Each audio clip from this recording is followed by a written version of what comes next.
경기도에 살고 있는 40대 주부입니다. 결혼한 지는 올해로 14년 차에 들어섰네요. 슬아의 11살 아들 하나 있습니다. 남편과 맞벌이하고 둘 다 공기업에 다니고 있어서 엄청 여유 있지는 않지만 그래도 먹고 사는데 큰 지장은 없습니다.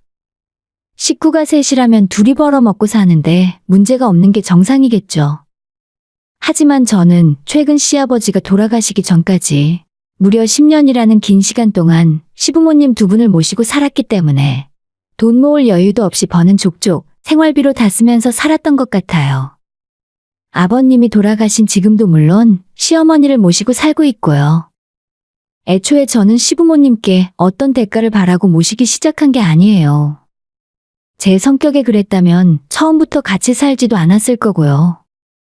남편이 아무리 부모님 모시고 살고 싶다 해도 며느리가 싫다면 못하는 게 시부모님과 합가잖아요. 물론 며느리로서 제가 먼저 시부모님을 모시겠다고 나섰던 건 아니었어요. 합가를 하게 된 건 순전히 우리 부부가 어쩔 수 없이 시부모님을 모실 수밖에 없었던 상황이 되었기 때문이었습니다. 먼저 말씀드리자면 제 남편은 장남이 아니고 차남이에요. 부모를 모시고 산 건 우리인데 끝까지 장난만 싸고 도는 시어머니 때문에 시부모까지 손절할 뻔했던 제 사연을 들려드리려고요. 남편은 위로 4살이 많은 형이 하나 있습니다. 이 집안의 장남은 시어머니가 끝까지 쩔쩔매실 정도로 애지중지했던 장남인데요. 문제는 아주버님이 집안에 큰 기대를 등지고 늘 속만 썩였다는 데 있었습니다. 늘 사업을 하다가 말아먹기 다반사였는데 그때도 무슨 반찬 만드는 공장을 세워서 지역 반찬 가게에 납품을 하겠다고 일을 크게 벌렸습니다. 처음엔 주문이 좀 들어오는 것 같았고 직원을 더 뽑아야 한다, 설비를 늘려야 한다며 시부모한테 돈을 계속 달라고 하더니 중국산을 국산으로 둔갑해서 원산지를 속이다가 한 방에 사업을 말아먹고 빚만 생겼어요. 그 뒤로는 주변 공장에 취직해서 생계만 겨우 이어나가는 중이었죠. 거기까지는 저도 형님 댁을 참 안타깝게 생각했습니다. 애도 둘이나 있는데 사업이 망하면서 집도 날렸고 월세방을 전전하고 있었거든요. 당시에는 급한 대로 생활비에 보태 쓰라고 저희가 1,000만 원도 빌려주고 했었습니다. 물론 남편도 저도 말은 빌려준다고 했지만 받을 기대는 별로 하지 않았어요. 그냥 가족이니까 힘들 때 서로 돕는다고만 생각했었죠. 그때까지는 시부모님은 본인들 소유의 아파트에서 큰 문제 없이 살고 계셨어요.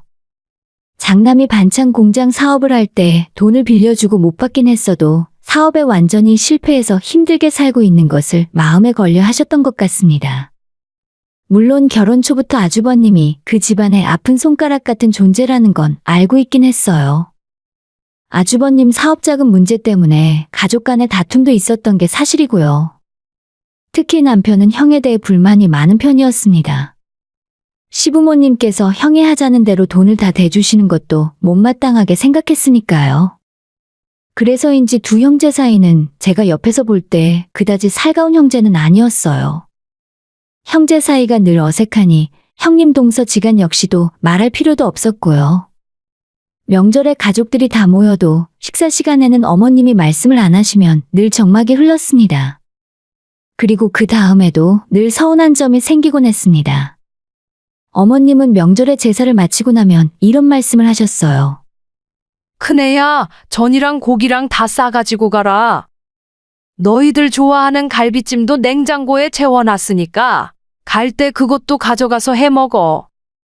이렇게 말씀을 하시면서 늘 남은 음식들을 형님이 대부분 가져가라고 바리바리 싸주시더라고요. 남은 과일까지 남김없이 싸주시던 어머님이 제 눈치를 슬쩍 보시면서 너희도 필요한 거 있냐고 물으셨는데 그냥 저희는 괜찮으니 다 형님들이라고 대답했습니다. 그 당시에는 어머님한테 서운함이 없진 않았지만 형님네가 워낙 사정이 안 좋으니 하나라도 더 챙겨주고 싶은 마음이겠거니 생각하고 말았어요. 속상하긴 했어도 어머님이 절대 저를 미워하시거나 악의적으로 그러신 건 아니에요. 자신도 모르게 몸에 배어있는 습관처럼 장남을 먼저 챙기는 것 같았습니다. 아마 저보다도 평생 이런 분위기 집안에서 살아온 남편이 더 형에게 피해의식이 있었으리라 짐작을 할 수 있었죠. 그런데 한 번은 저희 부부에게 할 말이 있다며 집으로 오라고 하시더니 이런 말씀을 하셨어요. 너희 형이 힘들게 사는 게 영 마음에 걸리더라. 아버지랑 상의를 해봤는데 너희만 괜찮다고 하면 우리 집을 팔아서 너희 형 빚을 갚아주려고 하는데 어떠니? 빚 갚느라 아무리 둘이 벌어도 제자리 걸음이라고 하는데 빚만 없으면 금방 일어날 수 있지 않겠어? 어머님의 말을 듣고 저는 할 말이 없었지만 남편이 발끈했어요. 이젠 집까지요. 가진 재산 전부 형한테 다 주고 집 하나 달랑 있잖아요. 그것까지 팔아서 형한테 주시겠다고요? 그럼 아버지 어머니 노후는 어쩌시려고 그래요? 집이야 나중에 형편 되면 다시 살 수 있는 거잖아. 너희 형이 잘 풀려서 집을 사게 되면 같이 살아도 되는 거고. 이미 집은 내놨어. 너희들 부른 건 따로 할 말이 있어서야. 시부모님께서 사시는 집을 이미 부동산에 내놨다는 말에 저도 황당했지만 남편은 화가 머리끝까지 올랐는지 얼굴이 울그락불그락해지더라고요. 하지만 이어지는 어머님의 이야기는 더욱 황당했고 받아들이기 힘들었죠. 실은 우리가 집을 팔면 당분간 지낼 곳이 없잖니. 그래서 너희네서 같이 지내면 어떨까 하는데 어차피 아버지도 일 나가시고 나도 너희 애 봐주면서 살림 도우면 너희들이 맞벌이 하는데 편하지 않겠어?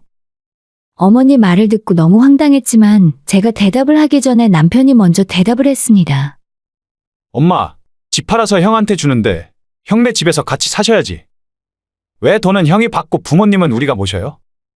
지금 그 말씀 하시려고 우리 오라고 하신 거예요? 월세방에서 사시던지 알아서 해요. 가족이 힘들면 이 정도는 너도 도울 줄 알아야지. 우리가 너한테 형 빚을 대신 갚아달라고 하는 것도 아니잖아. 천년만년 너희 집에서 얹혀 살겠대? 당분간이야.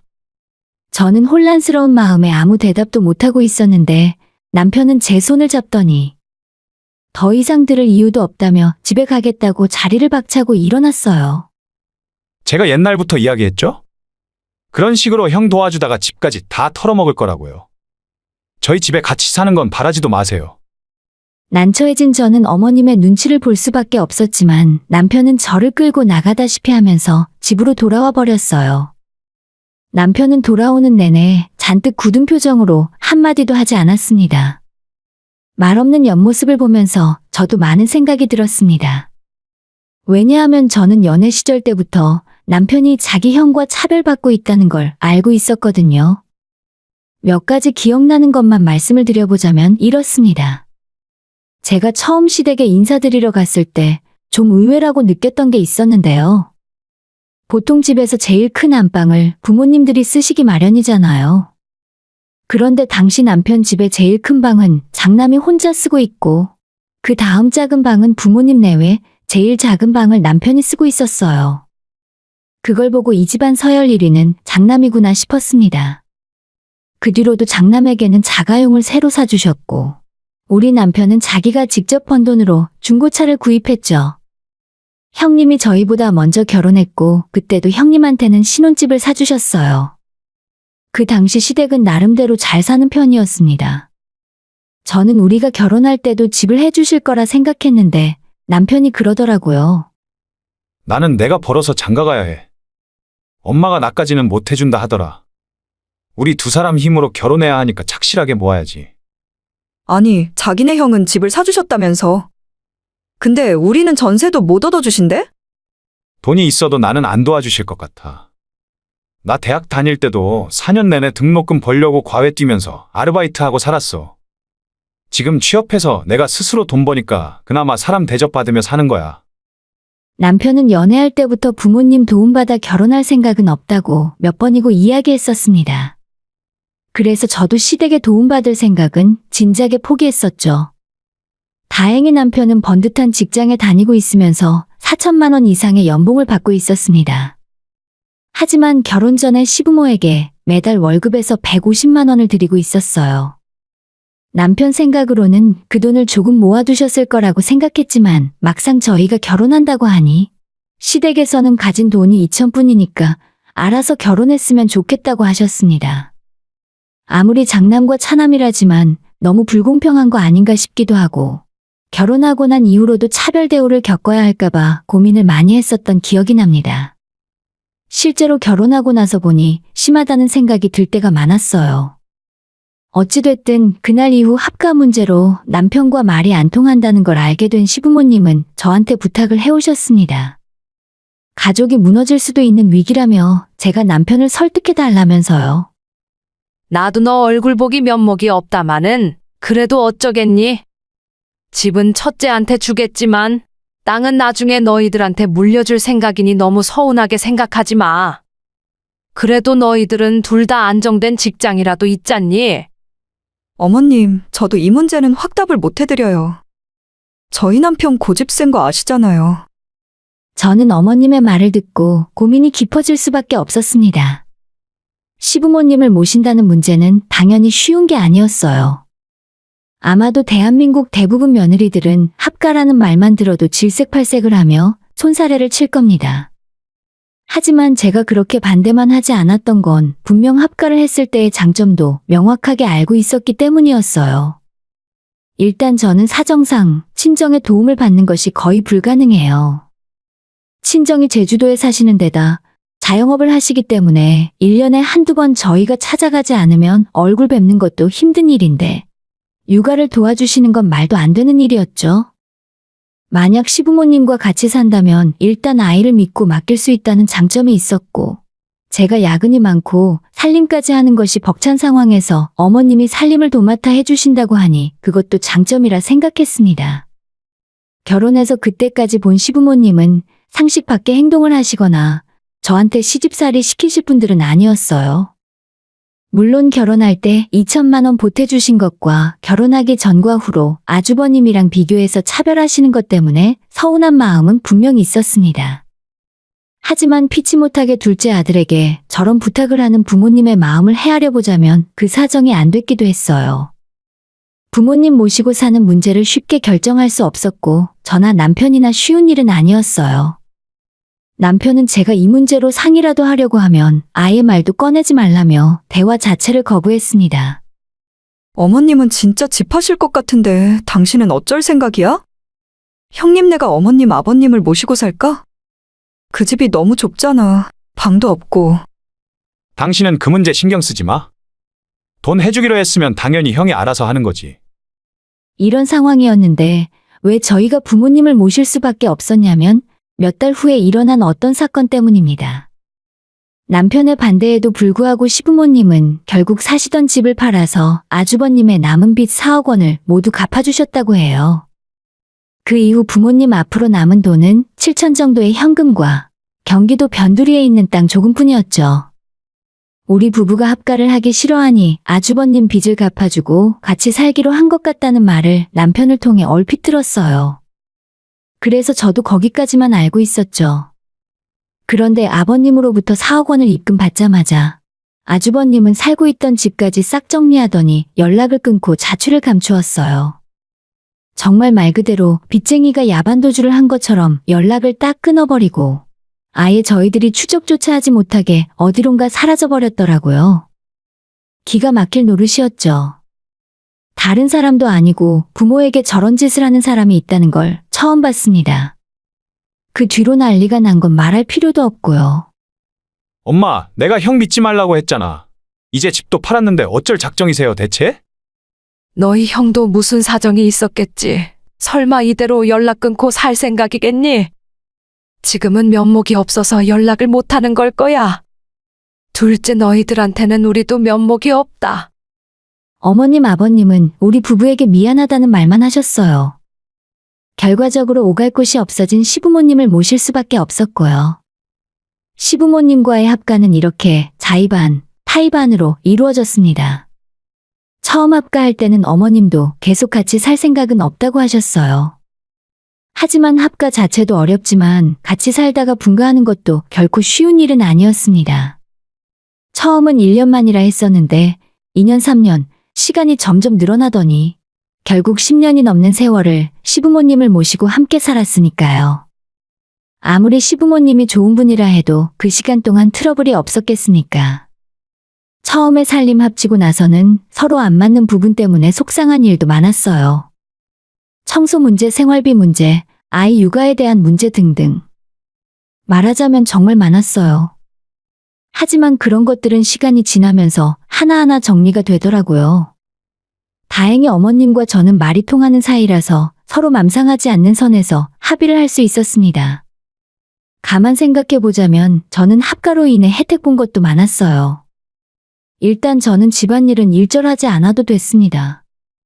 아예 안 하는 건 아니지만 주방 하나를 두 여자가 쓰다 보면 잡소리가 날 것 같다는 어머님의 말씀에 주방 살림은 전부 어머님께 일임을 해놓았죠. 그리고 시부모님은 저에게 전혀 간섭이 없으셨습니다. 한 집에 살며 아침 저녁으로 얼굴을 마주보고 있지만 이거 해라 저거 해라 잔소리 하시거나 눈치 주는 일이 없었어요. 밥도 같이 먹을 때가 있지만 따로 먹을 때가 훨씬 더 많았습니다. 우리 부부는 추가 근무하는 날이 많았기 때문에 퇴근하고 집에 들어오는 시간도 서로 달랐거든요. 여러 번 상차리면 번거로우니 어머님이 식사 시간에 맞춰 밥상을 차려놓으면 각자 알아서 자기 밥만 준비해 식사를 하고 자기 먹은 건 알아서 정리하는 걸로 합의가 되었고요. 주말도 마찬가지로 각자 알아서 보냈고 휴가 때도 억지로 같이 보낸 적은 없었어요. 이 정도면 우리 집의 합과 스트레스는 크지 않았다고 자신있게 말할 수 있습니다. 그래도 정말 감사한 건 우리 아들을 젖먹이 때부터 어머님이 거의 다 키워주셨다는 점이에요. 기저귀 갈 때부터 시작해서 어린이집, 유치원, 초등학교 등하원까지 저보다 더 손주를 잘 봐주셨기에 그 부분을 정말 감사드리고 있어요. 그렇게 같이 사는 세월이 쌓이면서 저도 점차 어머님이 편해져 갔습니다. 나중에는 어머님이 계셔도 제 방에서 편하게 누워있거나 잠을 자고 제 시간을 보내는 것이 전혀 불편하지 않게 되었죠. 사실 저보다는 남편이 자기 부모랑 사는 걸 더 부담스러워했고 가끔 다투는 건 제가 아니라 어머님과 남편이었으니까요. 그렇게 지내다가 작년에 아버님이 쓰러지셨어요. 원래 고혈압과 당뇨 때문에 약을 늘 드시고 있었는데 뇌출혈로 쓰러지셔서 가족들 모두 엄청 크게 놀랐습니다. 평소에 몸을 많이 움직이고 먹는 것도 신경을 쓰고 계셨거든요. 쓰러지시고 나서 수술을 하셨는데 의식 없는 채로 중환자실에서 보름을 버티시다가 결국엔 돌아가시고 말았습니다. 갑자기 치르게 된 장례니 저희도 경황이 없었지만 놀란 어머님 먼저 챙기고 남편은 다른 친척들에게 연락해서 빈소를 차렸고요. 야반도주를 했던 아주버님과는 몇 년 전부터 연락이 닿아서 간간히 안부 정도는 묻고 살았지만 자기가 지은 죄가 있어서 그런지 저희 식구들 앞에 나타나지는 않았어요. 남편이 아버님 부고 소식을 형에게 전했는데 장례 치르고 입관할 때까지 코빼기도 보이질 않았습니다. 그래서 이번에도 오지 않으려나 생각했었는데 뜻밖에도 아버님 발인 날에 아주버님이 혼자 나타났습니다. 어머님은 거의 10년 만에 나타난 첫째 아들이 반가우셨는지 얼굴을 보자마자 목 놓아 울음을 터뜨리셨어요. 반면 저희 남편은 오랜만에 만난 형이지만 반가운 기색이 하나도 없었습니다. 그동안 연로하신 부모님이 어찌 사시는지 먼저 연락 한번 하지 않다가 결국은 아버님 부고 소식에 얼굴을 보인 장남을 어떻게 이해해야 좋을지 모르겠더라고요. 집에서 내놓은 자식도 아니고 그렇게 장남을 먼저 챙기던 시부모님이셨는데 결국 임종도 우리가 지키고 아버님 장례도 장남이 아닌 차남인 우리 부부내외가 주도해서 하는 꼴이 참 우스웠죠. 효도하는 자식은 따로 있다더니 그 말이 맞구나 싶었어요. 아버님 장례를 마치고 한 달 정도 지났을 때 남편이 이런 말을 하더라고요.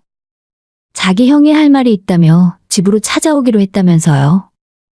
근데 저는 왠지 불안한 마음이 먼저 들었습니다.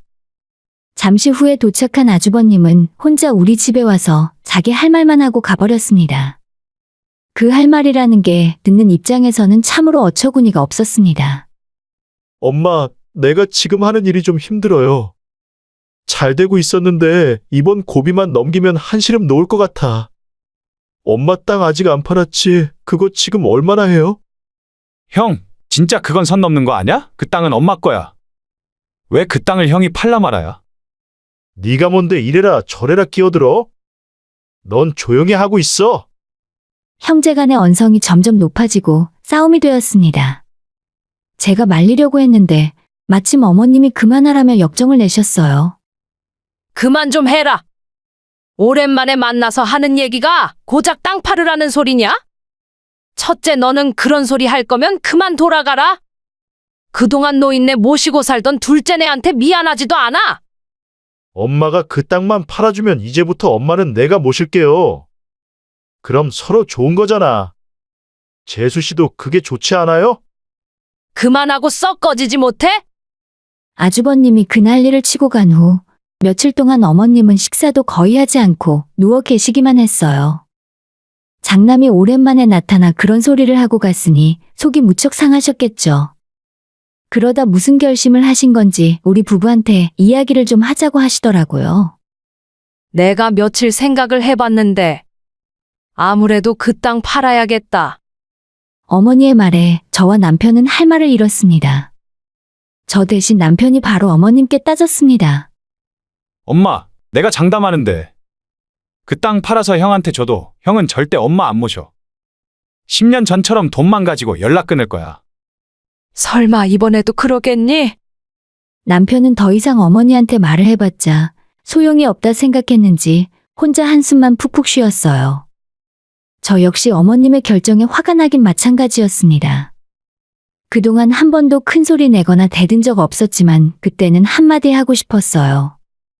어머니, 10년간 저희가 모시고 살았고 아버님 장례도 저희가 다 치렀는데 결국 어머님은 장남만 챙기시네요. 어머님 생각이 좀 그러시다면 저희가 말려도 소용없잖아요. 어머님 뜻대로 하세요. 땅 팔아서 아주버님 주시고 장남이랑 사시는 게 좋겠어요. 제가 화도 내지 않고 차분하게 말씀드리자 어머님도 당황하신 것 같았습니다. 저야 애초부터 어머님이 가진 재산에 욕심도 없었습니다. 그냥 복잡한 문제 다 잊고 속 편하게 살고 싶었어요. 그리고 이 일로 아주버님과는 가족과의 연을 끊어버리는 것이 나을 것 같았어요. 엄마, 마음대로 하세요. 대신 이제는 우리랑 같이 살 생각은 하지 마시고요. 형한테 내일 당장 이야기해서 모시고 가라 하세요. 남편은 화를 내며 방으로 들어가 버렸습니다. 어머니한테 서운한 건 둘째치고 장남이라는 것이 어떠한 의미길래 밑 빠진 독에 다 퍼주고도 모자라 마지막 남은 것까지 퍼주려 하시는지 이해가 가질 않았죠. 그 이후 며칠 동안 어머님은 혼자 외출도 하시고 많이 바빠 보였어요. 저는 모른 척했고 남편은 남편대로 뭐가 그리 바쁜 건지 집안에 찬바람만 쌩쌩 불었습니다. 그런데 당장이라도 땅을 팔아서 줄 것처럼 하시던 어머님이 며칠이 지나도록 아무런 말씀이 없으셨습니다. 결국 먼저 말을 꺼낸 건 우리 남편이었어요. 엄마, 땅 파는 거 알아보고 계신 거 맞죠? 그렇게 알고 저희도 이젠 분가할 생각이에요. 지난 10년 동안 말은 안 했어도 이 사람이 많이 불편하고 힘들었을 거예요. 저번에도 말씀드렸지만 준비 끝나는 대로 어머니도 형네 집으로 가세요. 그 말을 들은 어머님이 사색이 되더니 눈물을 뚝뚝 흘리시는 게 아니겠습니까? 내가 안 그래도 그 문제 때문에 며칠 전에 큰애를 만났다. 근데 진짜 속상해서 어디 가서 말도 못하겠더라. 어머님, 무슨 일이 있으셨어요? 내가 그 땅 팔면 둘째네한테 미안해서 너희 집으로 당장 가야겠다고 했더니 아직 자기 처한테 말을 못했다며 준비될 때까지 기다리란다. 아무리 자식이지만 이건 아니구나 싶어서 내가 그놈 뺨따귀를 때리고 돌아왔지 뭐냐. 그 말을 들은 남편은 그럴 줄 알았다는 듯 혀를 찢찢 차더라고요. 내 말이 맞죠? 아무튼 저희는 결정 끝났으니까 땅을 주던지 말던지 맘대로 하세요. 집은 하루빨리 빼시고요. 남편이 말을 더 세게 하길래 제가 그만하라고 일단 말렸죠. 당신도 좀 그만해. 어머님이 마음을 바꾸셨다잖아. 미안하다. 나도 이제는 정신 차렸어. 그 땅 지금 바로 너희들한테 줄게. 내가 갖고 있다가는 나중에 네 형이랑 반씩 나눠 가져야 한다더라. 지금 주면 첫째가 달라 해도 너가 거절하면 그만이다. 엄마가 이제 와서 이런다고 내가 좋다고 할 줄 알았어요? 남편은 화를 버럭 내고 방으로 들어갔고 그 후로 저와 남편이 많은 대화를 나누었죠. 지금 어머님 내쫓는다고 해도 당장 지내실 곳이 없을 거고 지금까지 10년 살면서 큰 문제 없었는데 앞으로도 그냥 지금처럼 살자고 말했습니다. 며칠 후에 어머님은 그 땅을 전부 저와 남편 앞으로 해주셨고 그 사실을 뒤늦게 알게 된 아주버님은 자기 몫을 달라고 계속 저희 집을 찾아왔어요. 하지만 어머님께서 다시는 찾아오지 말고 연락도 하지 말라며 절연을 선언하셨습니다. 이래저래 우여곡절이 있었고 어머님이 큰 실수를 또다시 하실 뻔했지만 그래도 결론적으로는 우리 식구 아무 문제 없이 잘 지내고 있어요. 남편도 한동안 어머님과의 사이가 서먹했었는데 요즘은 대화도 평범하게 잘하더라고요. 사실 제가 어머님과 합가하길 원한 건 제가 착해서도 아니고 어머님의 재산이 탐나서도 결코 아니에요. 저희 아들이 태어나서 지금까지 엄마인 저보다 할머니 손에서 더 많이 컸기 때문에 지금도 엄마보다 할머니를 더 먼저 찾고 할머니를 정말 좋아하고 있습니다. 그런 아들을 위해서라도 지금처럼 별일 없이 행복하게 지냈으면 좋겠어요. 나중에 알게 된 사실은 아주버님은 사업 자금이 필요해서 땅을 팔아달라는 것이 아니었고 이미 은행과 제2제3 금융권까지 돈을 빌려 써서 2억이 넘는 빚에 또 시달리고 있었나 봐요. 자기 빚이라도 갚아달라고 몇 번 더 찾아왔었지만 그때마다 가차없이 쫓아냈는데 이제는 포기했는지 한 달 넘도록 아무 소식 없네요. 앞으로도 전혀 그쪽 식구들과는 엮일 일 없을 거고 저희 식구들끼리 행복하게 지냈으면 좋겠습니다. 오늘의 사연은 여기까지입니다. 구독과 좋아요, 알람 설정은 많은 힘이 됩니다. 다들 행복하시고 좋은 하루 되세요.